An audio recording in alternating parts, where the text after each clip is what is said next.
লক্ষ্মীপুরে সপ্তাহব্যাপী বৃক্ষমেলা উদ্বোধন।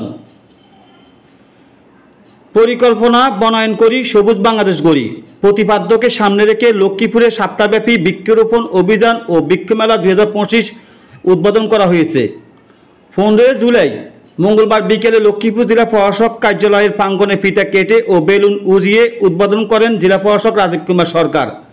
জেলা প্রশাসন ও উপকূলীয় বন বিভাগ নোয়াখালীর যৌথ উদ্যোগে আয়োজিত অনুষ্ঠানে সভাপতিত্ব করেন নোয়াখালী উপকূলীয় বন বিভাগের কর্মকর্তা আবু ইউসুফ।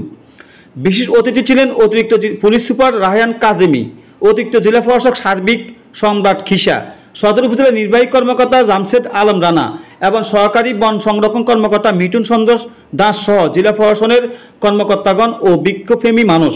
উদ্বোধনের আগে একটি বর্ণাঢ্য র্যালি কালেক্টরেট প্রাঙ্গণ থেকে শুরু হয়ে শহরের বিভিন্ন সড়ক প্রদক্ষিণ করে জেলা প্রশাসক কার্যালয়ে এসে আলোচনা সভায় মিলিত হয়। মেলায় বিভিন্ন ফলজ, বনজ, ঔষধি গাছের সমাহার 13টি স্টল বসানো হয়। উদ্বোধন অনুষ্ঠানে অতিথিরা স্টল প্রদর্শন করেন এবং বৃক্ষরোপণে গুরুত্ব তুলে ধরেন।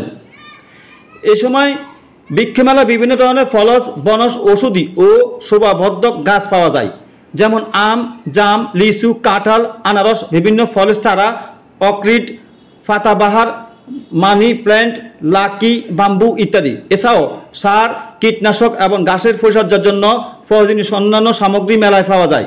বৃক্ষমেলা সাধারণত যেসব গাছ দেখা যায় তার একটি তালিকা নিচে দেওয়া হলো। ফলজ গাছ আম, জাম, লিচু, কাঁঠাল, পেঁপে, কলা, নারকেল, সুপারি, বড়ই, গোলাপজাম, কামরাঙ্গা, জলপাই, কাতাবি লেবু, ডালিম ইত্যাদি।